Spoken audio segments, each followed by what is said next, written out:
Dear friends, हमारे channel को subscribe करें और बेल के आइकन को प्रेस करें ताकि हर आने वाली नई वीडियो की नोटिफिकेशन आपको टाइम पर मिल सके। अस्सलाम वालेकुम डियर व्यूवर्स, मैं हूं कामरान और आप देख रहे हैं MLT हब विद कामरान। कैसे हैं डियर व्यूवर्स? उम्मीद है सब ठीक ठाक होंगे।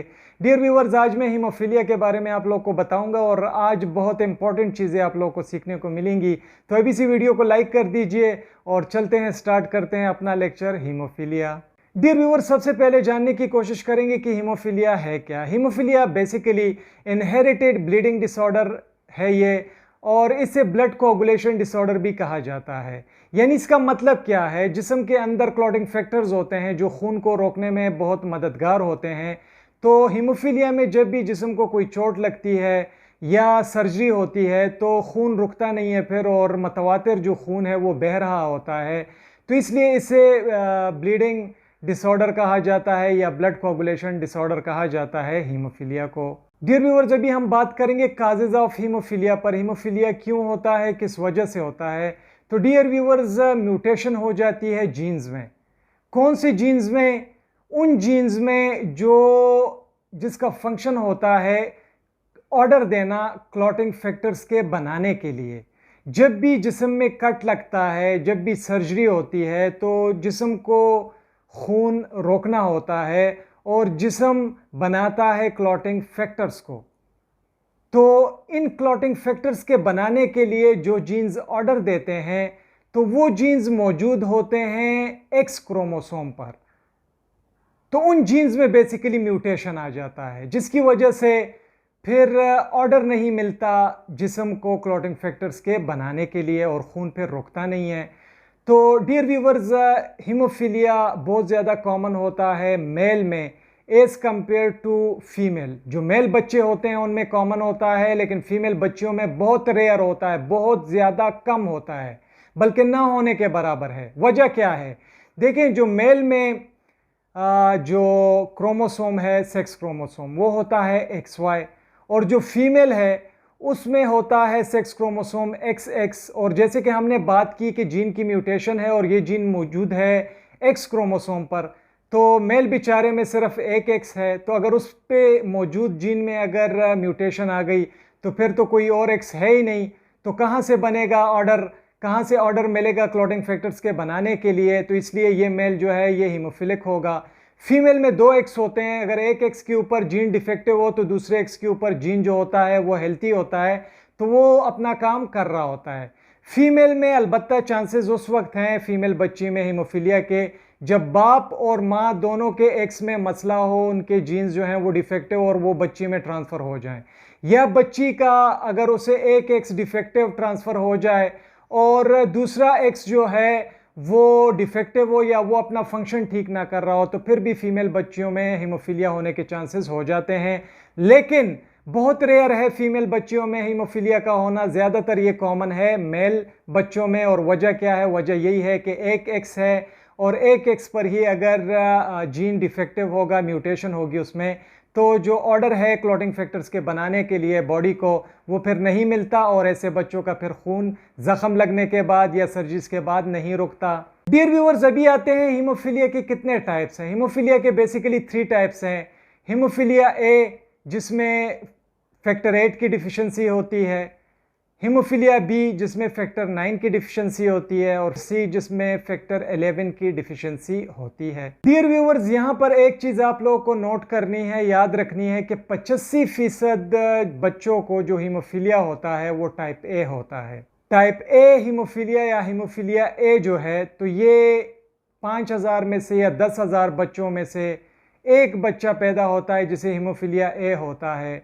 और हीमोफीलिया B जो होता है, तो ये 25,000 में से या 30,000 बच्चों में से एक बच्चा ऐसा होता है जिसे हीमोफीलिया B होता है। डियर व्यूअर्स, अभी बात करेंगे हम सिम्टम्स पर कि हीमोफीलिया के सिम्टम्स, अलामात क्या होते हैं।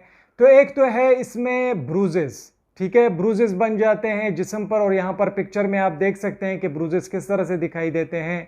इसके अलावा हीमाटोमा बनता है, और यहाँ पर आप पिक्चर में देख सकते हैं हीमाटोमा, स्वेलिंग सी हो जाती है इनसाइड द स्किन, ठीक है, और इसे हीमाटोमा कहा जाता है। इसके अलावा ब्लीडिंग फ्रॉम कट्स, जब एक मरतबा कट लग जाए तो उससे फिर ब्लीडिंग हो रही होती है और वो फिर स्टॉप नहीं होती। इंजरी के बाद ब्लीडिंग हो रही होती है, सर्जरीज के बाद ब्लीडिंग हो रही होती है और नहीं रुक रही होती, जॉइंट में ब्लीडिंग हो रही होती है इनसाइड दी जॉइंट, ठीक है, और ये बहुत ख़तरनाक कंडीशन होती है हीमोफीलिया में।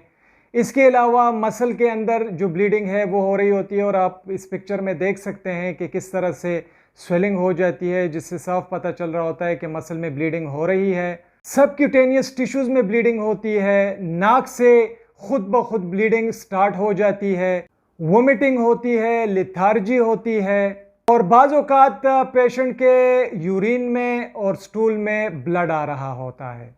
इसके अलावा पेशेंट में डबल विजन डेवलप हो जाती है, हर चीज़ उसे दो दो नज़र आ रही होती हैं और पेशेंट को हेडेक बहुत ज़्यादा होता है जो अक्सर मेडिसिन की वजह से जाता भी नहीं है। डियर व्यूअर्स, अभी बात करेंगे डायग्नोसिस पर कि इसकी डायग्नोसिस क्या है। तो सबसे पहली जो चीज़ है वो है फैमिली हिस्ट्री ऑफ ब्लीडिंग, कि ये पूछा जाए कि माँ बाप में कोई इस तरह की कंडीशन तो नहीं है कि जब भी ज़ख़म लगता है, कट लगता है तो खून उनका स्टॉप नहीं होता। तो फैमिली हिस्ट्री बहुत ज़्यादा ज़रूरी है। दूसरी जो चीज़ है वो है फैक्टर एसेस। ये टेस्ट जो है ये स्पेसिफिक है हीमोफीलिया के लिए।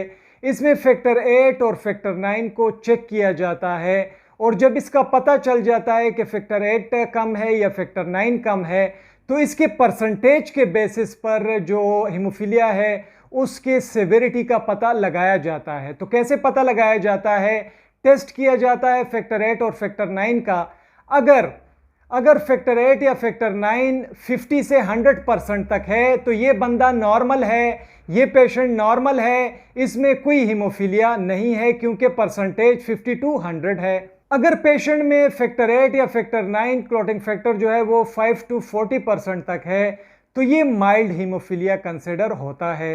अगर फैक्टर 8 या फैक्टर 9 पेशेंट में 1 to 5% है तो ये फिर मॉडरेट हीमोफीलिया तस्वुर किया जाता है। अगर टेस्ट करने के बाद रिपोर्ट में लेस देन 1% आ रहा है फैक्टर 8 या फैक्टर 9 तो ये सेवियर हीमोफीलिया तस्वुर किया जाता है। इसके अलावा हम बाकी टेस्ट भी कर सकते हैं, जिस तरह प्रोथ्रोम्बिन टेस्ट, पीटी जिसे कहा जाता है, तो ये बाकी क्लॉटिंग फैक्टर्स के लिए किया जाता है ताकि पता लग सके कि बाकी क्लॉटिंग फैक्टर्स की वजह से ब्लीडिंग स्टॉप नहीं हो रही या हीमोफीलिया की वजह से नहीं हो रही।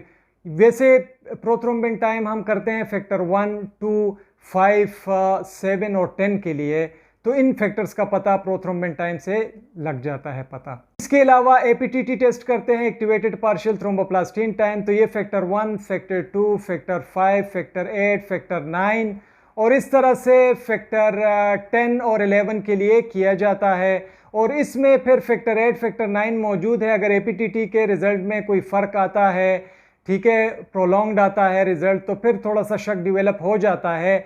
लेकिन जो स्पेसिफिक टेस्ट है हीमोफीलिया के लिए वो हमारे पास है, जो ऐसे होता है फैक्टर्स के लिए, फैक्टर एसेस जिसे कहा जाता है, तो उसमें फिर जो फैक्टर 8 है, फैक्टर 9 है, वो स्पेसिफिकली परफॉर्म किया जाता है। इसके अलावा फाइब्रिनोजन टेस्ट किया जाता है और देखा जाता है कि कहीं फाइब्रिनोजन की कमी तो नहीं है कि खून नहीं रुक रहा, ठीक है। इसके अलावा कंप्लीट ब्लड काउंट किया जाता है ये देखने के लिए कि एनीमिया ज़्यादा सीवियर तो नहीं है, खून ज़्यादा कम तो नहीं हो गया। और डीएनए टेस्ट भी किया जाता है, अगर माँ बाप में या फैमिली में किसी बंदे का चेक किया जाए डीएनए के कहीं कोई म्यूटेशन तो जीन पर नहीं है, तो उसके लिए डीएनए टेस्ट भी किया जाता है। Thank you so much dear viewers, ये था हीमोफीलिया। उम्मीद है आप इस लेक्चर से काफ़ी कुछ सीखोगे। अगर वीडियो आपको अच्छी लगी हो तो लाइक करना मत भूलिएगा, अपने दोस्तों के साथ शेयर कीजिए। अपना ढेर सारा ख्याल रखिए। अल्लाह हाफिज़।